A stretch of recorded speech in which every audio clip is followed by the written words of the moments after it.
এই এতক্ষণ লাগলো সমস্তটা কেটে কুটে উঠতে। পেঁয়াজ, লঙ্কা, টমেটো, আদা, রসুন, এখানে নিয়েছি বেশ খানিকটা ধনিয়া পাতা, আর এখানে স্যালাডের জন্য নিয়েছি টমেটো, পেঁয়াজ, আর এখানে আছে লেবু। এইটা নিয়ে এইবার হয়ে যাবে আমার তরকার সমস্ত মশলা। আরও কিছু মশলা আছে, সেগুলো আমি রান্না করতে করতে তোমাদেরকে দেখাচ্ছি। ভাতের সাথে আজকে ডিমের তরকারি তো রয়েছেই, আর এখানে উস্তে ভেজে নেব, আর এখানে দিয়ে দেবো পেঁপে সেদ্ধ। হয়ে গেল আজকের মেনু।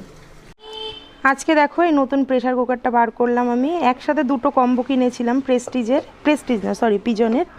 তো ছোটোটা রয়েছে আমার ওই যে দোকানে, আর এই যে লিড একটাই, কিন্তু প্রেশার কুকার দুটো। এটা মনে হয় 3 লিটার, মনে হয়, সঠিকটা জানি না, ওই বক্সের গায়ে লেখা আছে। খুব ভালো প্রেশার কুকারগুলো, আবার ইন্ডাকশান বেস। ধুয়ে নেওয়া তরকার ডাল আর ছোলার ডাল এটা দিয়ে দিলাম প্রেশার কুকারের মধ্যে। কত বড় প্রেশার কুকারটা, ডালটা একদম নিচে পড়ে রয়েছে। কীরকম মাথা গরম হয় দেখো। এখানে চালটা ভিজিয়ে রেখেছি। এই দেখো এই গ্যাসের মুখটা বাবান কোথায় খুলে স্কুল যাওয়ার আগে কোথায় কি করে গেল আমি ঠিক বুঝলাম না। এখন এই বড় গ্যাসটাতে আমাকে রান্নাটা করতে হবে।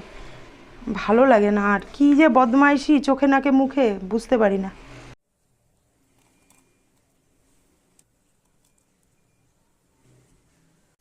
আদা রসুনটা এখানে কুটে নিয়েছি, আর দুটো ডিম নিয়েছি, আর এই কৌটে আছে কসুরি মেথি। তো চলো এবার রান্নার প্রসেসে যাওয়া যাক।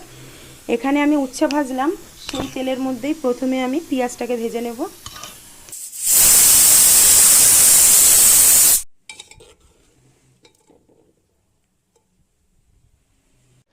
তেল গরম হয়ে গেছে, প্রথমেই দিয়ে দেবো কুচানো পেঁয়াজ। পেঁয়াজটাকে একদম নরম করে ভেজে নেব।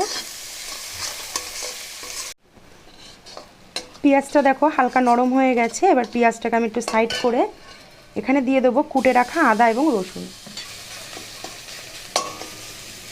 এবার পেঁয়াজের সাথে খুব সুন্দর করে আদা রসুনটাকে ভেজে নেব। সাথে দিয়ে দেবো কুচিয়ে রাখা টমেটো এবং লঙ্কা।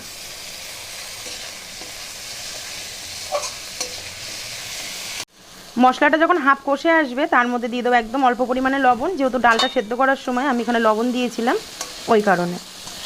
এই মশলা কিন্তু ভাজা হয়েই গেছে, আর বেশি বাকি নেই, একটু থেতো থেতো করে দিতে হবে। এখানে বাটিতে দুটো ডিম ফেটিয়ে নিয়েছি, সেই ডিমটা দিয়ে দেবো এই মশলাটার মধ্যে। একদম দেখো এখানে 1 চুটকি নিয়েছি লবণ, এটা ডিমের উপরে দিয়ে দিলাম। এবার গ্যাসের ফ্লেমটাকে জোরে দিয়ে এটা ভুজিয়া করে নেব।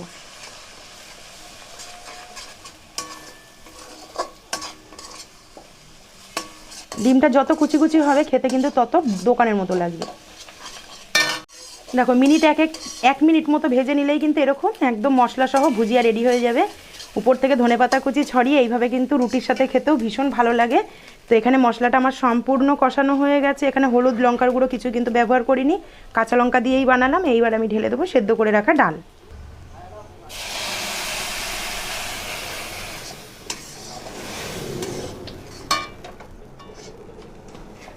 এইবার একটু হাতার সাহায্যে ডালটাকে একটু ঘাটা ঘাটা করে দিতে হবে।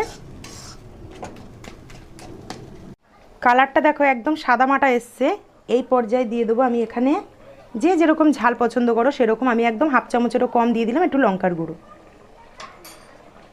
দিয়ে একটু নাড়াচাড়া করে দেবো। এখানে আমি হলুদ ব্যবহার করিনি, তোমরা কিন্তু হলুদ চাইলে ব্যবহার করতেও পারো, আবার নাও করতে পারো। দেখো কত সুন্দর কালার এসে গেছে। গ্যাস এখানে একদম আমি সিম করে দিয়েছি। দিয়ে এবার উপর থেকে দিয়ে দেবো বেশ কিছুটা ধনেপাতা কুচি, দিয়ে দেবো বেশ কিছুটা কসুরি মেথি, এটা আমি হাতে একটু গুঁড়ো করে নিয়েছি। দিয়ে দেবো স্বাদ আসার জন্য তরকার মশলা। ডালটাকে এবার নাড়িয়ে নেব। ফোন থেকে তো তোমাদের ঘ্রাণটা দিতে পারছি না, এত সুন্দর ঘ্রাণ বেরোচ্ছে মানে বলার মতো না। আর বেশ কিছুক্ষণ নাড়িয়ে তারপর এবার নামিয়ে নেব। ধরো হঠাৎ করে বাড়িতে কেউ এলো, তখন কিন্তু এই ডাল এইভাবে সার্ভ করতে পারো। এইভাবে যদি কারোর পাতে দাও, কেউ কি বলবে এটা দোকান থেকে আনা হ্যাঁ নাকি বাড়িতে তৈরি করা? তো যাই হোক, দোকানের জিনিসের টেস্টটা ভালো হয়, আর বাড়ির জিনিসটা থাকে একদম সতেজ, তাজা, টাটকা, এবং সব কিছুই ভালো বাড়ির জিনিসে। তো এবার নামিয়ে নেব ডালটা। ব্যাস, সুন্দর তরকার ডাল এখানে রেডি হয়ে গেছে। এইবার গরম গরম রুটির অপেক্ষা।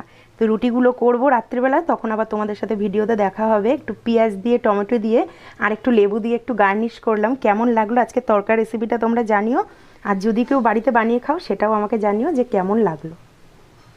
তো এবার খেতে বসে পড়লাম। এখানে নিয়েছি গরম গরম ভাত, উচ্ছে ভাজা, পেঁপে সেদ্ধ, ডিমের কারি,